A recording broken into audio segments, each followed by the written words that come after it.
As the dust settled over the Altamont Speedway in the early hours of December 7, 1969, what remained was not merely the aftermath of a disastrous concert, but a psychic scar carved into the collective consciousness of a generation that had believed, perhaps too desperately, that music alone could hold society together. Because the violence and death that erupted that night were not sudden anomalies but the final manifestation of pressures that had been building for years beneath the surface of the counterculture, pressures born of contradiction, entitlement, and the refusal to confront uncomfortable truths about power, control, and human nature. As the 1960s had sold itself the story that hierarchy was inherently oppressive, authority was always corrupt, and spontaneity was synonymous with freedom, ideas that resonated deeply with young people disillusioned by war, racism, and institutional failure, yet which also carried within them the dangerous implication that structure itself was unnecessary, even harmful, a belief that Altamont would violently disprove. In the hours after the concert, survivors wandered the fields in shock, some searching for friends who never emerged from the crowd, others nursing injuries they barely remembered receiving,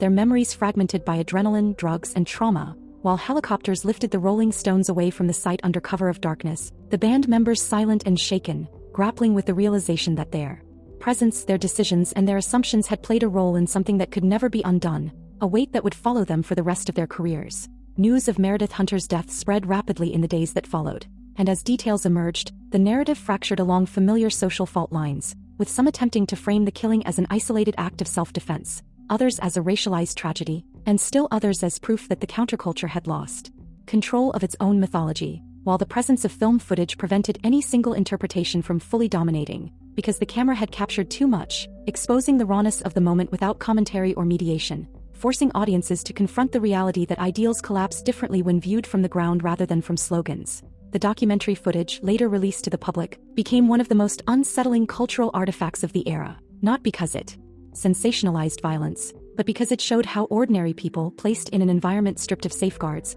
could become instruments of harm or victims of circumstance within minutes. And for many viewers, the most disturbing aspect was not the stabbing itself but the moments surrounding it, the casual brutality, the indifference of the crowd, the inability of the music to override fear, revealing that the dream of universal empathy had always rested on fragile assumptions about behavior under stress. As historians and sociologists later dissected Altamont, it became increasingly clear that the tragedy was not inevitable, that it was the product of specific decisions made by identifiable people operating within a culture that rewarded bravado over caution and authenticity over professionalism, a culture that equated planning with corporate control and dismissed expertise as elitism, thereby creating conditions where warnings were ignored, risks were normalized, and accountability was diffuse, allowing everyone involved to believe they were merely part of a movement rather than responsible actors within it. In this sense, Altamont was less the death of the 1960s than its mirror, reflecting back the unresolved contradictions of a decade that preached liberation while failing to reconcile freedom with responsibility, a tension that had been visible in political movements, communal living experiments, and protest actions throughout the era,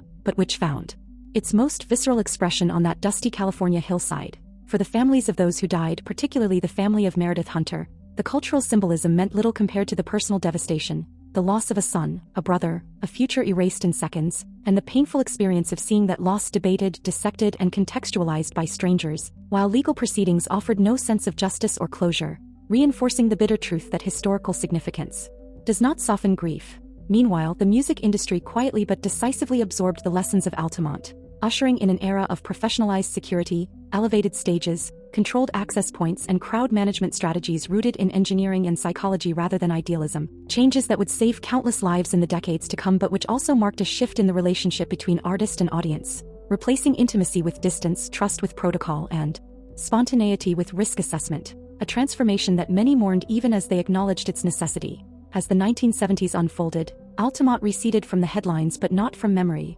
resurfacing whenever questions arose about the limits of communal experimentation or the responsibilities of cultural leaders. And for those who had been present, the event remained a private reckoning, a memory replayed in fragments, sounds, smells, flashes of movement, moments when joy curdled into fear. And for the broader public, it solidified into a cautionary tale, invoked whenever crowds gathered in the name of freedom, reminding organizers and audiences alike that harmony is not self-sustaining, that peace requires boundaries, and that without structure, even the most sincere intentions can produce catastrophic outcomes. As the weeks turned into months and the initial shock of Altamont settled into something heavier and more permanent, the event began to assume a dual existence, living simultaneously as a deeply personal trauma for those who had been there and as a symbolic shorthand for cultural collapse in the public imagination. a duality that complicated memory itself because for survivors, Altamont was not an abstract idea or a headline but a sensory imprint. The crunch of boots on gravel, the taste of dust in the mouth, the sudden lurch of bodies pressed too close together, the sight of violence erupting without warning, and the disorienting realization that no one was truly in charge, that authority had dissolved into confusion. While for commentators and historians, Altamont became a narrative endpoint, a convenient marker used to declare the death of the 1960s, as though an entire decade of struggle, hope, contradiction, and change could be reduced to a single afternoon of bloodshed.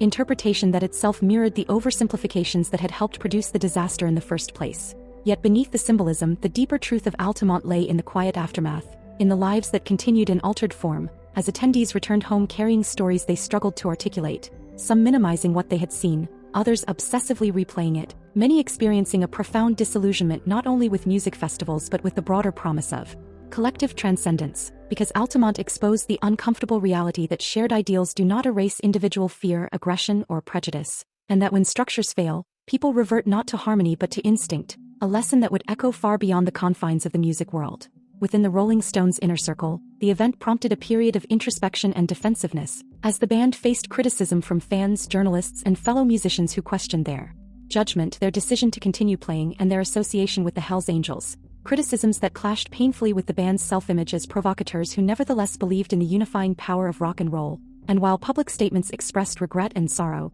there was also an undercurrent of rationalization, a need to frame the tragedy as an unfortunate anomaly rather than a foreseeable outcome, because to fully accept responsibility would have meant confronting the limits of artistic authority and the consequences of choices made under the banner of rebellion. The presence of cameras at Altamont ensured that this confrontation could never be fully avoided, because the footage did not allow memory to soften or distort events over time, instead replaying the violence with unblinking clarity, showing moments of joy abruptly interrupted by brutality, faces frozen in confusion or terror, and the eerie juxtaposition of music continuing as chaos unfolded, a visual contradiction that became emblematic of the era's dissonance. And as audiences watched these images in theaters or on television, many experienced a second-hand trauma, a realization that the line between participant and observer was thinner than assumed, that cultural moments were not safely contained within screens but had real consequences for real bodies. Sociologists and crowd behavior experts would later point to Altamont as a textbook example of what happens when responsibility is diffused, when no single entity feels empowered or obligated to intervene decisively, a phenomenon exacerbated by the counterculture's distrust of authority and the romanticization of disorder, creating a vacuum in which aggressive actors thrived and vulnerable individuals were left exposed. And this analysis reframed Altamont not as a moral failure of individuals but as a systemic breakdown, a convergence of environmental stressors, substance use, poor design, and inadequate governance that transformed a gathering into a hazard, insights that would later inform safer practices at large events but came too late for those already lost. The racial dimension of Meredith Hunter's death added another layer of complexity and discomfort, as commentators grappled with the image of a young black man killed by white bikers at a predominantly white countercultural event, raising questions about inclusion, otherness, and the limits of the movement's professed universalism, questions that many preferred to sidestep by focusing narrowly on the gun he carried rather than the environment that provoked fear and hostility, a deflection that mirrored broader societal patterns of blaming individuals while ignoring context,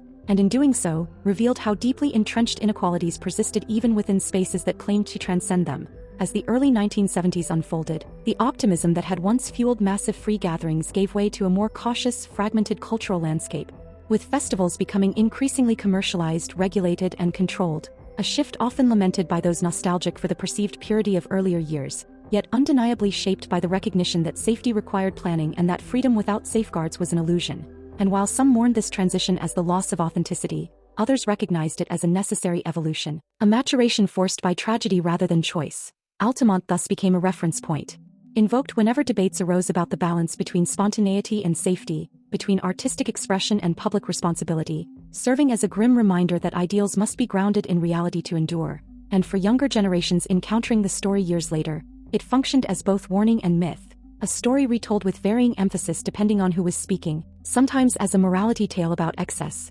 sometimes as an indictment of authority's absence, sometimes as a symbol of a generation's hubris, each retelling shaping perception while never fully capturing the lived experience of those who stood in that crowd as the dream unraveled. Even decades later, the name Altamont carries a weight disproportionate to the number of hours it lasted, because it encapsulates a moment when faith in collective goodness collided with the mechanics of the real world, leaving behind not only casualties but questions that remain unresolved. about how societies organize joy, how power is exercised or abdicated, and how quickly ideals can curdle into danger when stripped of accountability, ensuring that the Altamont Free Concert endures not merely as a historical event but as an ongoing caution, whispered whenever crowds gather and music swells, reminding us that history does not end with applause, that the true measure of a movement lies not in its aspirations but in how it protects the vulnerable when reality intrudes, and that the echo of that December afternoon still lingers not in chords or lyrics, but in the uneasy understanding that the boundary between celebration and catastrophe is fragile, invisible, and easily crossed when responsibility is mistaken for oppression and preparation for betrayal.